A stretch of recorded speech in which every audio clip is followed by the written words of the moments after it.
इस सज्जन को क्या तकलीफ है भाई?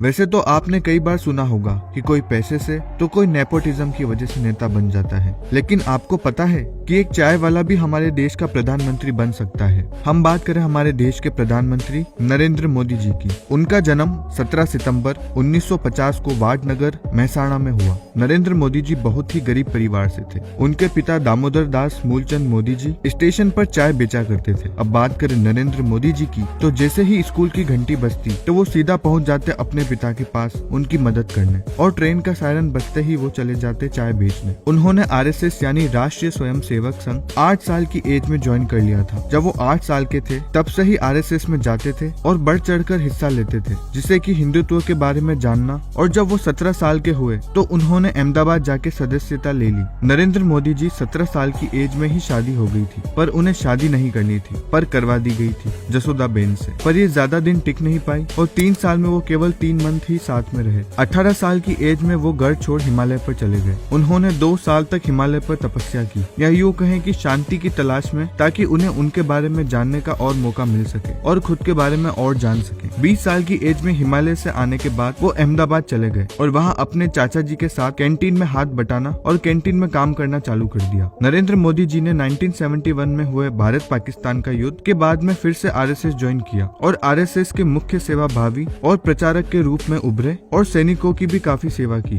1975 में आपातकाल की स्थिति के बाद मोदी जी को आरएसएस के गुजरात लोक संघर्ष समिति का महासचिव बना दिया और कुछ टाइम बाद ही आरएसएस पर प्रतिबंध भी लग गया। लेकिन मोदी जी के काम करने के कारण आरएसएस में वो काफी लोकप्रिय हुए और उनकी सेवा भाव, लोगों की मदद करना, इन सब के कारण आरएसएस भी लोकप्रिय हुआ। 1919 में वो राष्ट्रीय चुनाव समिति के सदस्य बने और उन्हें राम यात्रा, जो कि राम मंदिर बनाने को लेकर थी, उसमें काफी मदद की। और 1995 की जीत के बाद उन्हें राष्ट्रीय सचिव चुना और दिल्ली भेज दिया। 1998 की उनकी जीत की नीति के काम से प्रभावित होकर उन्हें बीजेपी का महासचिव बना दिया गया। 3 अक्टूबर को केशुभाई की जगह वो मुख्यमंत्री बने और 2002 के चुनाव की जिम्मेदारी उन पर आई। और दोस्तों, ये वही समय था जब गोधरा कांड हुआ, जिसके बाद सभी को लगा कि चुनाव हार जाएंगे, पर 2002 में विधानसभा चुनाव भी जीते और वो जीत भारी थी। जब नरेंद्र मोदी जी सीएम बने और उन्हें गुजरात का मॉडल पूरे विश्व में प्रसिद्ध कर दिया और लगातार 4 बार गुजरात के मुख्यमंत्री रहे।